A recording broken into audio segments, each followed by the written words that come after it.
So today I'm delighted and really excited to be bringing to the channel Sarah Brill, an independent financial coach and a money mindset mentor.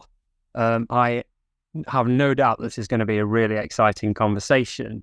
Our conversation before the podcast was fabulous, so really keen to get started. And I just want to start by I know you're a fan of scuba diving and swimming, Sarah. So I want to throw you right in at the deep end Oh gosh. and ask you about your vision and your purpose. Yeah. Wow. That's a big question to start. That's a massive question to start. Wow. Okay. Well, first of all, hi. Yeah. So I've discovered over the last 6 years, that's really since I've started coaching, that mission has evolved. And for me now, my mission is to help as many people as possible to create financial freedom. So ultimately creating a life of work-life balance. So doing the things that people love to do, but also being paid for it and being able to manage their money effectively so that they can have the freedom in future. So ultimately my mission or my vision of what I believe is that the more money that's in the hands of good people, the more good can be done in the world. And I just want to empower more people to feel confident with their finances. Wow, thanks for sharing. I'm intrigued. Before the podcast, you were telling me about becoming financially free. What does that mean? Can you define that? Yeah, well, as we know, everyone has their own interpretations of different words, right, and what they mean. So for me, and how I portray financial freedom in the work that I do, it's about living life on your own terms today. So being able to enjoy life today and having the peace of mind. So essentially the financial security and confidence for your financial future. So you know that your money's working for you in the future, but you're able to live your life with freedom today. But some people might say it's a certain number, right? Some people might say it's 10K a month. Some people might say it's having £1 million in the bank. But we all know that our money mindset is actually nothing to do with how much we have in the bank, right? How we feel about money is nothing to do with how much we have in the bank. You know, there are people in the world who maybe earn slightly less and they're very happy and very content in their lives. And then you have billionaires who are not happy. So fundamentally, we know that it's not about that number. It's more about the feeling that we attach to our finances and to our relationship with money. Thanks, Sarah. Speaking of, you mentioned living life on your terms. You're someone who has traveled to 45 countries and been an expat in, is it four countries over 12 years? Yeah. Can you tell us a little bit about that? Yeah, gosh. Well, I guess I've always been someone who's been able to reinvent my life. For a lot of people, they either don't go to university or they go to university knowing exactly, maybe what they want to do for the rest of their lives. So that they have a vocational course or they have a good idea. For me, I didn't really know what I wanted to do when I went to uni. I kind of just did geography because I was good at it, right? And a lot of people work to their strengths because it's what we do. We get a degree. And I came out of a university and I fell into a job in social media, which now has completely changed. The face of social media has completely changed. This was about 15 years ago. So you can imagine Facebook had just launched and the world looked very different. We didn't have smartphones, which is crazy to think about in the last 14 years, how much, life has changed.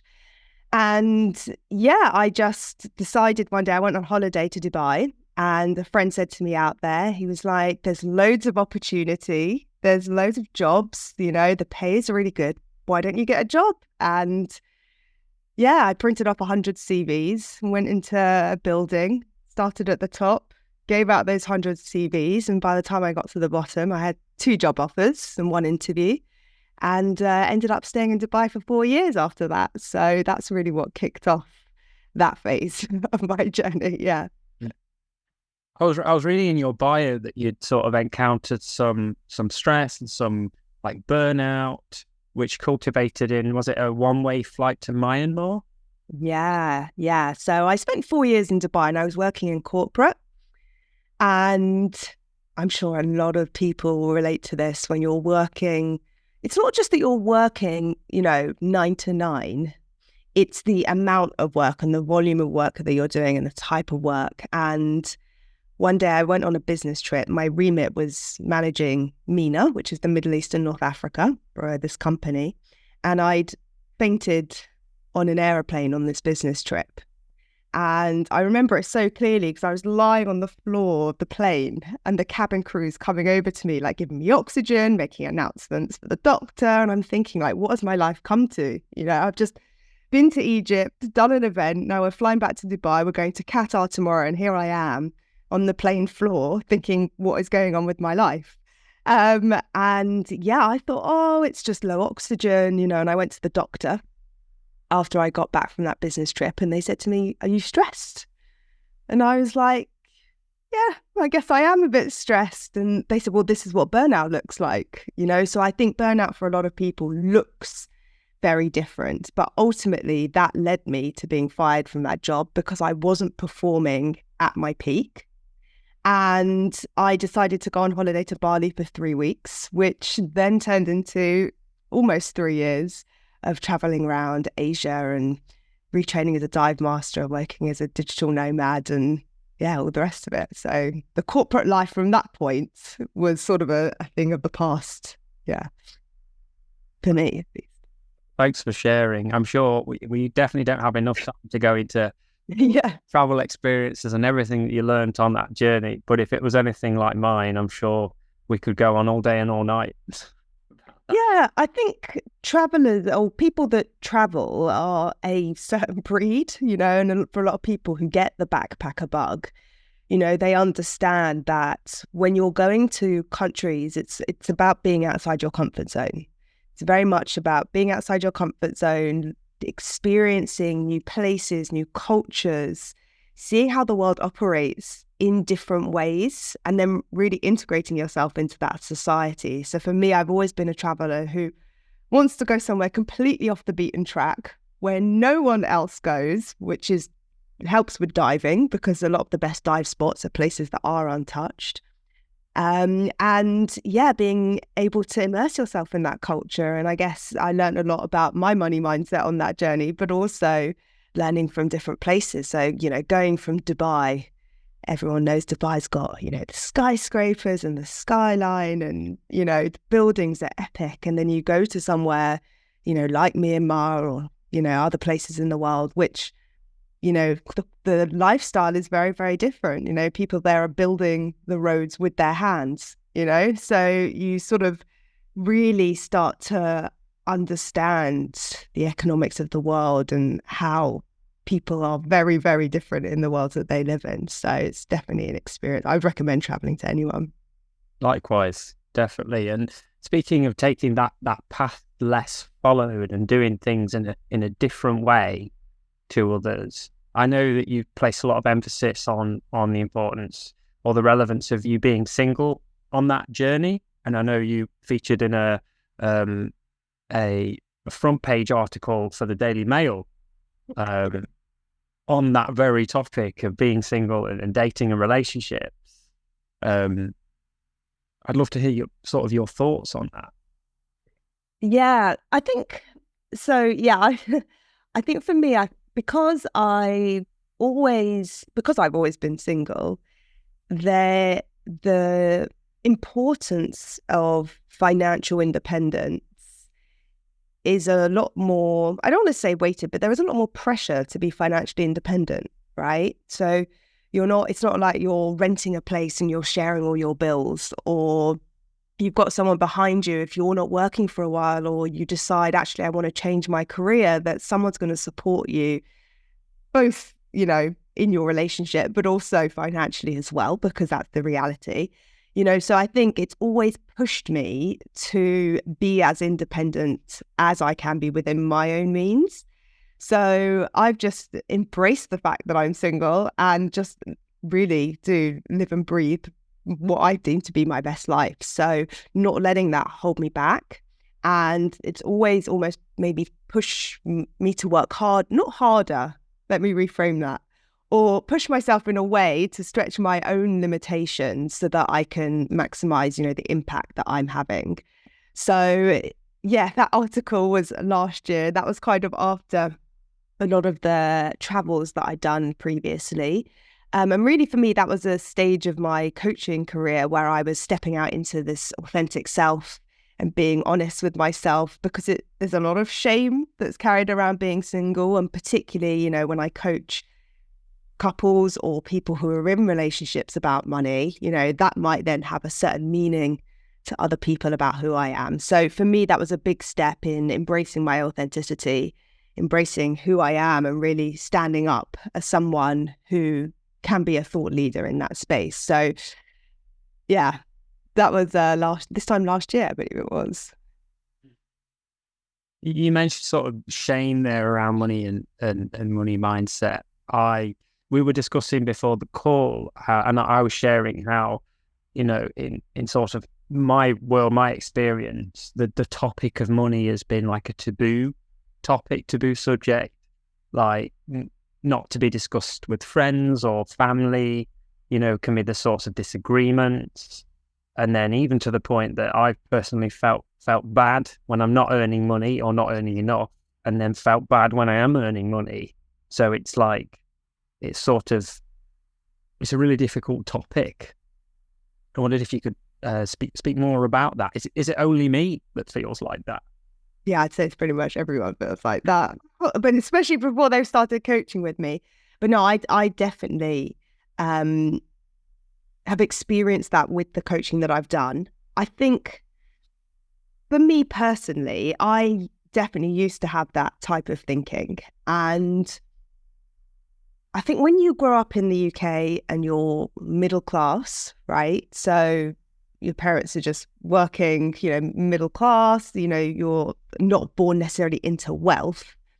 People around you don't really talk about money, right? We are actually, as you said, told, let's not talk about money because it's greedy or it's evil or, it's going to have some kind of meaning attached to it.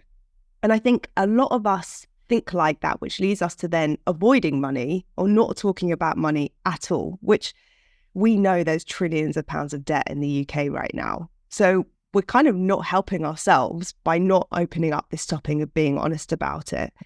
And when I went to Dubai, I think you realize not how the other half live, so to speak, but more so that how open people are and how willing people are in that expat environment to share their experiences and talk about money quite openly and quite freely. And I think for me, that shift was a shift in my mindset at that time. That's not to say that, when I came back to the UK, I didn't have other thoughts about money, but I think it did open up my eyes to other possibilities and other ways of living that maybe we don't necessarily see because we feel like we're boxed in or confined to a certain status in society. And that status very much defines who we are. It defines our self-worth. It defines our value to society. And it can keep our bank accounts quite literally at a point. And that is the connection that I believe between our self-worth and our net worth. So we kind of maybe don't talk about it that much. And so a lot of people don't even consider their net worth because their sense of value and the order where they should sit in society is kind of deemed externally. So yeah, I've definitely experienced that. A lot of people think that they're not deserving of having money. And so it will just stop them from even having a phone call in the first place. Or it's not about the money. That's another one I've heard. It's not about the money. We don't care we just want to help as many people as possible and not be paid for it. But, my response is often, well, if that's the case, how can you do more good in the world? If you're not empowered, if you don't feel secure financially, then how can you show up in the world through that space of truly authentically giving? Because you're going to feel the lack, you're going to feel the scarcity and the fear of that in some way. So I think just because people can't see that it's possible, because it's much more achievable than people think it is, it stops them from taking action in the first place. The other thing is that traditionally financial advice has been the means or the way that a lot of people today get support, right? Everyone knows Martin Lewis, right? Some people might check his website, maybe for the best interest rates, but fundamentally, we're not taught this stuff in school. We're not taught. So, either you're going to go to a financial advisor who's only going to work with people who maybe have more than £100,000 in savings. So there is a massive proportion of society that is underserved because they're not given the financial skills. And I think that is what led me to help support entrepreneurs specifically, because there is a unique mindset.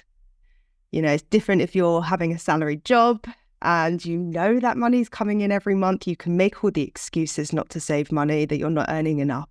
But the difference when you're an entrepreneur is you don't have a glass ceiling. You really can earn as much as you want. And that is a reflection of the impact that you're having, of course. Thanks, Sarah. I wondered if we could, for my own people like myself who don't necessarily understand the terms too well, if we could just define, you mentioned self-worth, net worth, and kind of what the difference is between an independent financial advisor and an independent financial coach. Yeah, great questions. So I'll start with the first one. So the difference between a financial advisor is someone who is actually going to take your money, and I don't mean run away with it. I mean, they're going to take that money and they're going to invest it in a stock market, and they're going to be looking at the markets for you. They're going to be managing that money in a way, using their best education so that money can work for you for the future and compound and ultimately give you the freedom that you need. So that's working for you. The thing is, today, the amount of apps and the amount of access that people have to leveraging their money is beyond whatever it was in previous generations. Anyone can now pick up their phone, download an app, and make an investment with £1. It's as easy as that. But people don't, because there's, perceptions around what that is. Is it risky? Is it gambling? Is it ethical? How do I even know how to invest? Do I have enough money to invest? What should I be doing first? What's an ISA? What's this? So a coach is better placed to help you answer those questions, but also empower you and give you the tools to implement them in your life. And the money mindset piece within that is empowering you to stick to that, right? So giving someone a budget, but we've all seen a budget before, but why is it that people don't do a budget? Why is it that people feel like they can't stick to it? Why? Well, what's the reason behind someone not, charging their worth or putting into a pension? So I think a financial advisor might do that to some degree, but a financial coach is specifically trained to explore those goals with someone and look at the best options that are available to them. So it is directive in that sense, but it's non-directive because you're not actually managing someone's money. It's not consultancy or advice. Thanks for that. And go ahead. Yeah, we're lagged. So the second part to that was net worth and self-worth. So our net worth, in a nutshell, this is not a financial lesson, anyone that's watching. So if you want a financial lesson, you can come to me after. But there's your net worth, just top level, is your assets minus your liabilities. So what you have in the bank, your money that's working for you, savings, investments in property, art, gold, watches, wine, whatever people invest in.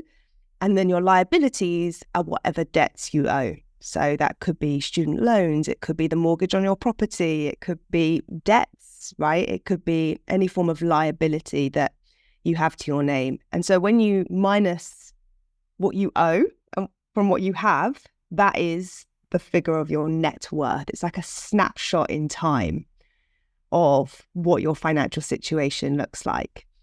And what happens is, as humans, we take that to mean something about who we are. And as I said before, we take that to mean something about our standing. And so we can look at our bank accounts and go, oh, it's in the negative. I'm not good about money. I'm not good with I'm not good at maths. I've never taught this stuff, so I don't even want to look at it. Or, oh, actually, my financial situation is really good. It's better than I thought it was. So then your self-worth goes up, because then you're like, oh, this is a reflection of how well I'm doing. And we make it about ourselves and other people, right? And there's an interesting thing that happens, because in a lot of things, I spoke about this on my Instagram the other day about comparisonitis. And the thing with money is we think we know other people's situation.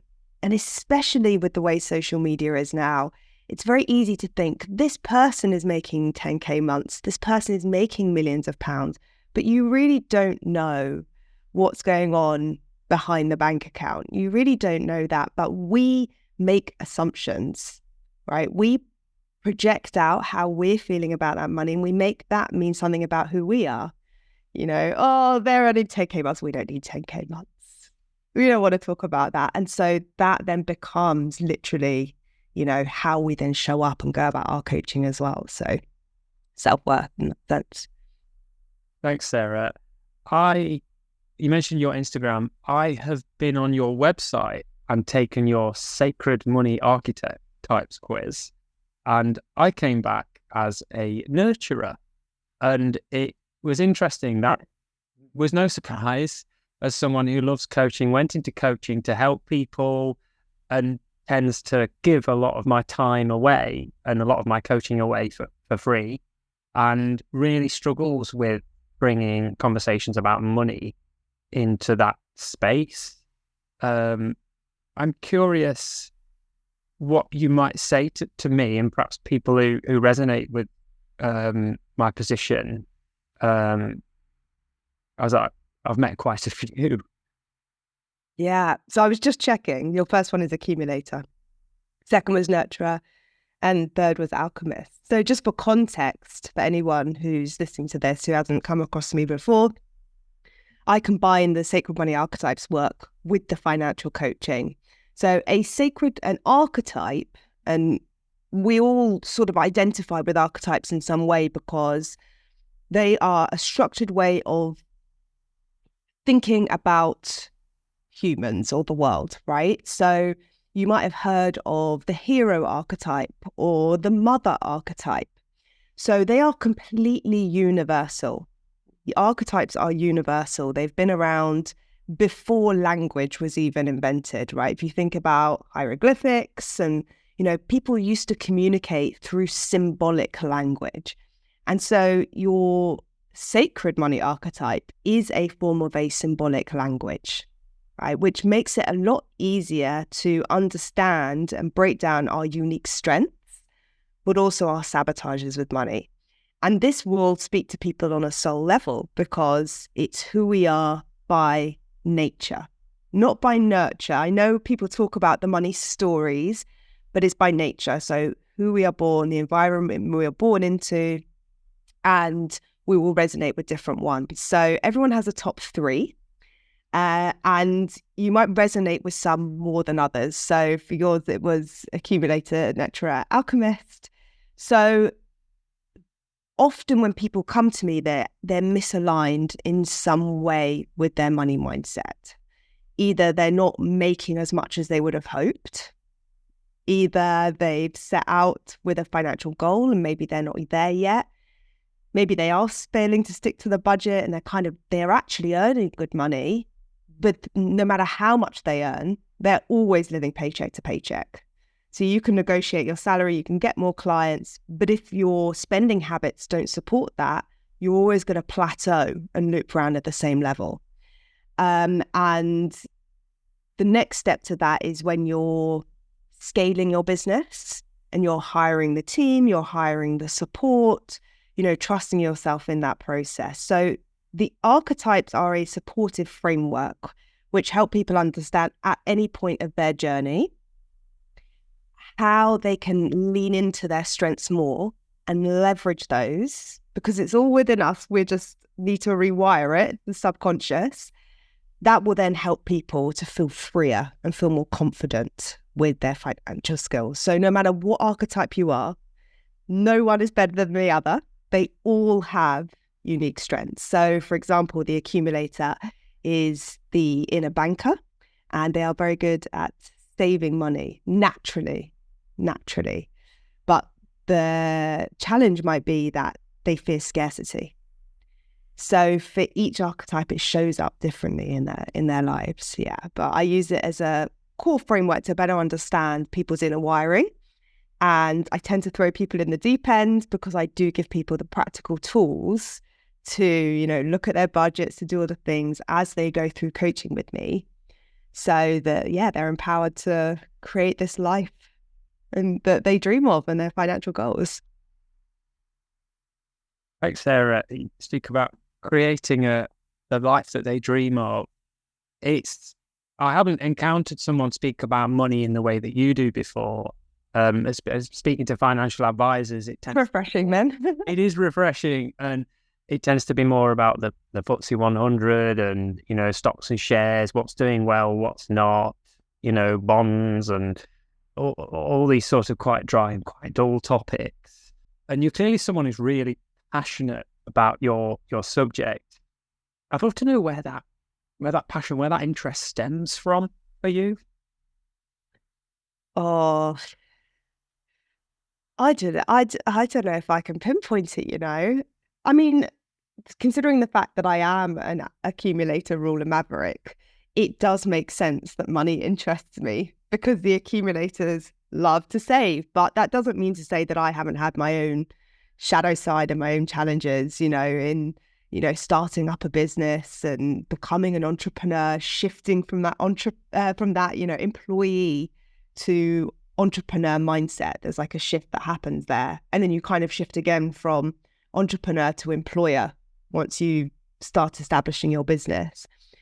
I think I've just always been someone who's actually been naturally very good at managing money. There's been times where I haven't had money, but I've always just managed to make it work.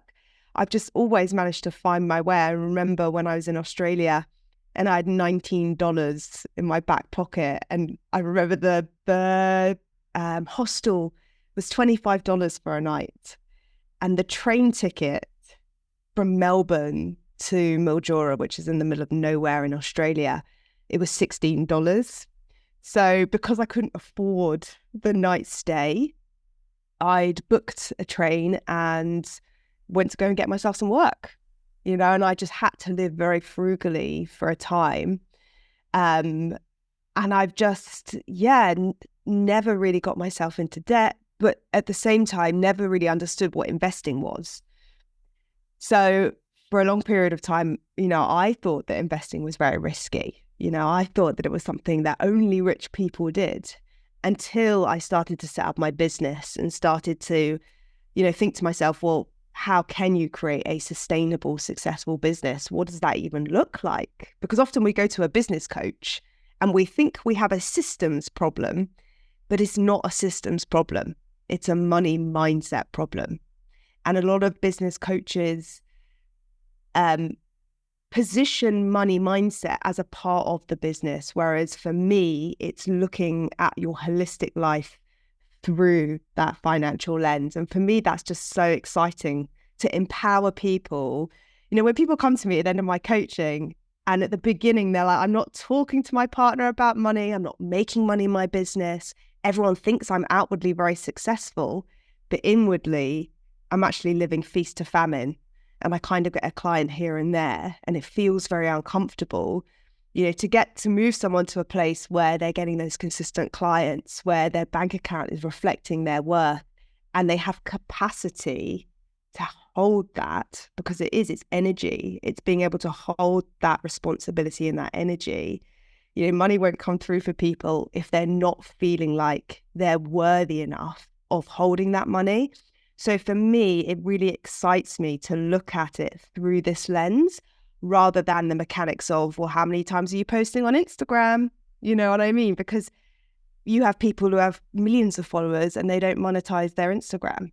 And then you have people with an Instagram of 200 followers and they're making 10 figures. So it has nothing to do with, you know, the mechanism that you choose, it's more about becoming the person and being consistent with whatever objective it is you want to achieve in your business. So for me, because I'm a bit of a rebel, I hate being told what to do. And I've found that, particularly Animas as well, they teach this, it's more open style of coaching.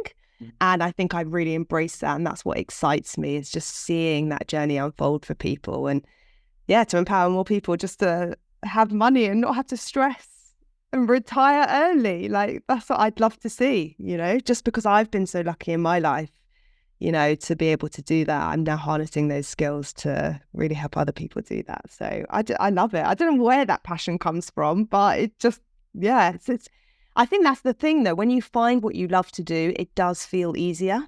You don't feel like you're like, in the sense, I don't want to lie and be like, oh, entrepreneurship is easy, because it's not. It's definitely, and anyone that's telling you it is probably lying, just to be honest, right? Because you need to commit. You need to commit to the journey. You need to commit to the process. But yeah, I think for me, that excitement of seeing people's face light up, and having conversations with their partner at the end of coaching, when they come to me and they're like not talking about money at all, or just being empowered to ask, to invoice clients, these things which are all part of the process, it just really excites me. So I find it so fulfilling. Thanks, Sarah. It really shines through as you speak. I sense that you feel called to help people who are perhaps, they've trained, they've qualified, they've got all of their ducks in a row, and then that very last hurdle is around charging for their services and financing, and they're just stuck, and they're so close to getting to where they really want to be, and they're not sure what it is. And no matter what they do in a systems approach, it's their mindset that's unbeknownst to them, it's holding them back. And I sense that you feel called to step in at that point and just help them over that final hurdle to get to where they want and where they deserve to be. Yeah, and giving them the tools in that process. I mean, I coach people who are, coaches who make 2K, who want to scale up to 5K months and then 10K months. But I also coach people who are already making 6 figures, and also coach employees who, are higher income earners and they want to be a bit more tax efficient, or they're just living paycheck to paycheck. So although I've positioned myself and market myself for women entrepreneurs, very much the type of people that I attract are all types of people, because money mindset affects us all. And it's interesting you say that I've been called, because when I started, I thought to myself, I want to do something that I deal with every day for the rest of my life. I don't want to make it hard. I want it to be something that we are in contact with every day. And the funny thing was, I initially thought that was food. I thought that was like a food blog. I was like, well, we eat food every day. Maybe I should be. And I trained to be a nutritionist after I actually did Animas. I always say that Animas found me. Animas found me. Financial coaching, my certifications found me. And when I say found me, what I mean is they came up on my feed in some way. They came into my world. I never went out searching to be a coach. I just saw a video of Jay Shetty back in 2017. And, he was talking about not going back into the corporate life and how, the rat race and the 9 to 5. And I just thought, yeah, I want to do that. And the next thing I know, I see an advert for Animas pop up and I'm like, oh, this is the sign. And when we're aligned, we notice the signs and synchronicities, because opportunities are around us all the time. Every single day there are opportunities. But when we're tuned into that frequency, you then start to see it as signs and you start to follow that. And I think that's how my journey from coaching has naturally evolved. I can't even remember the question you asked me, but that is how the journey for me has naturally evolved from that point. Yeah, seeing that advert, taking the risk, and then, I can't remember the question you asked. We've gone off on a tangent. I didn't. I was reflecting on your how I sensed that you felt called, and I really enjoyed your reflection there. And I think it's a perfect kind of segue onto, what was your experience of the course with Animas? Oh, I had the best time. I don't know what it's like now, but I So I came back from Thailand in 2018. It was about March. And I'd seen this advert online, right? So I come back to the UK and I'm thinking, what am I going to do with my life? I couldn't dive anymore. I was working as a dive master, as we said, and I'd injured my ear, so I couldn't dive. Come off the beach, back in the UK, raining March, and I went to the training day. I don't know if they still do this, but I went to the training day and I sat in this room and I just thought to myself, oh my God, they get it. They get it. Like all the Jay Shetty stuff. He wasn't where he is now, but yeah, I just thought they understand. They're reading my mind. And back then, this was pre-COVID.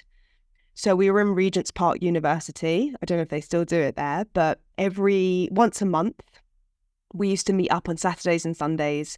And for me, it was that part of the adventure as well that I loved, feeling like I was going back to school. I hate studying, but for some reason, I felt like I was like going on this journey, like going back into sort of this university environment, doing breakout sessions around the campus and one-to-one sessions. And it just felt like we were actually implementing. It's like we were on the journey, but also we were helping other people through the journey.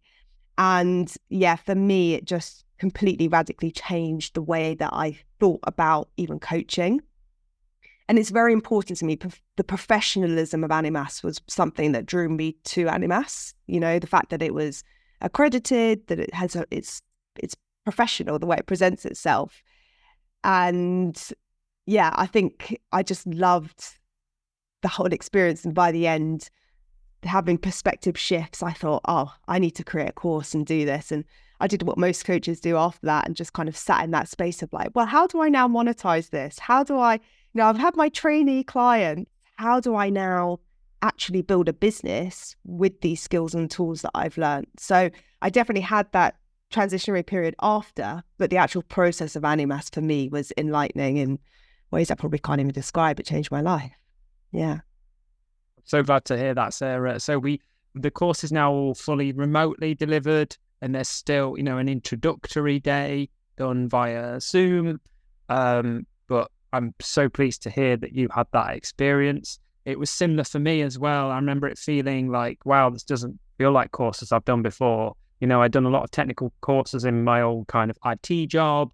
I'd done Microsoft and Cisco and ITIL courses, and I remember them feeling a bit like an uphill struggle. And it was a race to get to Friday. And the best part of the day was the free coffee and biscuits. Yeah. Whereas the Animas course was something I really looked forward to, and remember just having all these insights and light bulb moments, thinking, oh, this is amazing. Why haven't I found this before? And a bit like you, Jay Shetty was one of my influences as well. I remember listening to his podcast On Purpose, then he's reading his book. He's got 2 books now. I think he's got his own certification school, training coaches himself.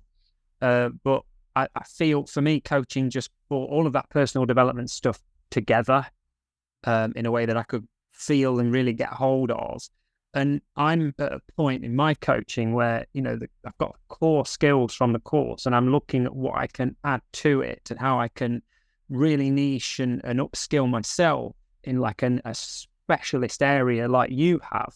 And I just wondered how you found or made that decision, kind of what went on for you when you went from being a qualified transformative coach and then specializing and niching and taking further qualifications in the area of financing and money. Yeah. It's interesting because I think when I graduated, when I got certified, I heard the same things. You need to niche down, you need to find out. And for some people, that feels very obvious or very authentic. They're like, yeah, I know I want to do that thing. And, they go away and they're like, these are the people that I want to help. And you sort of go, wow, how do they know? How did they manage to do that? But I guess I've learned over time is for me, it's been a bit of a journey. So figuring out who the people I enjoy coaching the most, what results I want to help people achieve. And every point of my journey, when I've changed my marketing strategy, I have attracted different types of people. So it definitely works, but it's finding what lights you up. And I guess part of the money coaching that I do is helping people figure that out, because it's coming home to you. Ultimately, it's finding out what you are a reflection of your clients, right? The type of people you attract into your world are going to be a reflection of yourself and what you want to project out into the world. So I do think it's an important part of the journey. I did a lot of coaching. And I think I've probably had about 6 different coaches, some of which weren't in Animas, some of which are now in Animas as part of my influence. I remember my very first coach was outside Animas, and now she actually lectures at Animas. So, different points in my journey, I've explored different types of coaching. Some have worked, some really haven't. And that has been part of the process. You have to figure out what you don't like in order to figure out what you do like. And that is the reality. You have to go through having the difficult clients, and you have to go through people asking you for refunds, because you have to learn the process. You have to learn the importance of contracting, and all of that then gives you confidence. So I think for me, it's things I've learned over the journey. And again, when I did I've got 2 financial coaching certifications. One of those jobs I was headhunted and I helped write their program. The other one, I think probably the same thing. I probably saw an advert, on social media. Oh, yeah, that sounds like finance, money. I need to know how to do that. And yeah, probably just gone down that route. So I think it's a journey for most people. I think anyone that says, they just fell into it, either they already knew before what they wanted to do, or there was some kind of like radical change that helped them get there quicker, which they probably had a coach to help them do that. So most coaches I know have a coach to help them move along that process faster. Otherwise, you sit in that space for like years going, how do I actually monetize this thing, And I think particularly from a money perspective, people don't necessarily think about how much money they're losing by not figuring out who they really want to work with, or getting the confidence to go after those clients. So yeah, it's been a journey. I'd say for me, to put it into context, I qualified 6 years ago. I think about 3 of those years I was actually working in-house as a financial coach. And it's only I got fired from my last job January 2023. And it's only been really, even though I had clients before, it's only really been in the last 6 months that things have started to massively gain momentum for me. Thanks, Sarah. Well, it's been an absolute pleasure to have you on the show. I'm wondering, before we close, if there's any sort of, there's so many nuggets of gold and gems of advice that you've shared on the call, but I'm wondering if there's anything specific that you share with perhaps people who are considering training as a coach, on the edge, concerned. It's a big investment in terms of time and money. And, is there anything you say to those people? I think you just have to follow your intuition. I think you have to follow your intuition. I also think that often we think about coaching as like individual hours of time often, right? So we go to a coach and we're like, how many hours are you going to give me? But in order for transformation to happen, it's not about the hours. It's about the tools that you're using. And Animas is not just a 6-month program or a 7-month program. It's tools and skills you need for life, or you will use and reflect on for the rest of your life.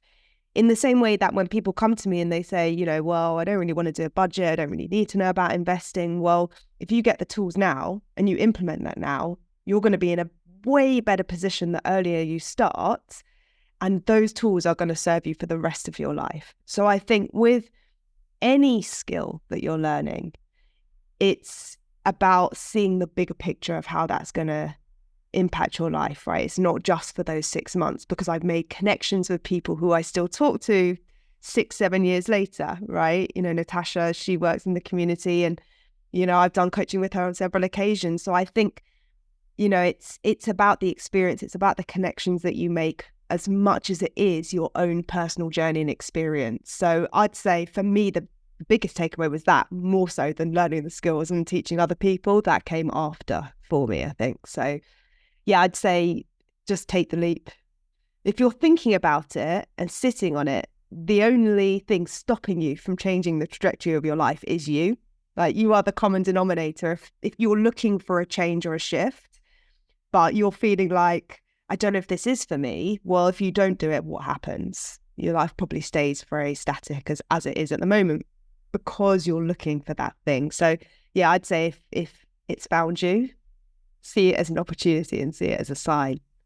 Yeah. I love that. Thanks, Sarah. I remember when I was traveling and trying to make a key decision, I saw on a postcode, when the path appears, follow it. And think when it feels as though the stars are aligned, that might be a sign it's time to, make that decision and follow that path that's appeared and revealed itself.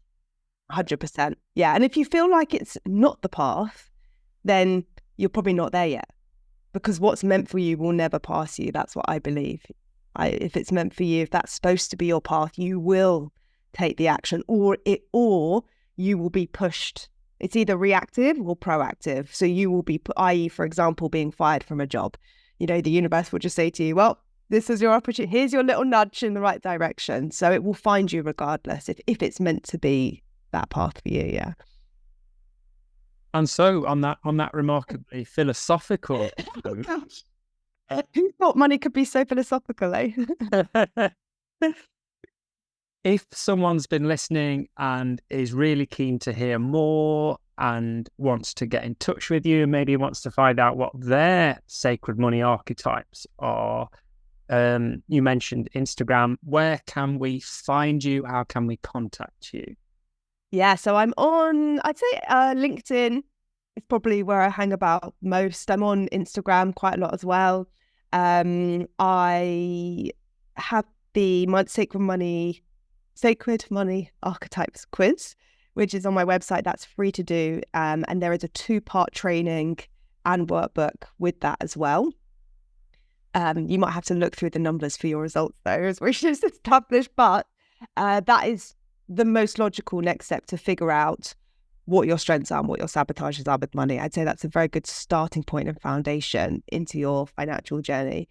But I offer a half an hour free complimentary consultation, and that's really to help me better understand someone's situation and how I can best support them. So you can drop me a message on any of those platforms. Thanks, Sarah.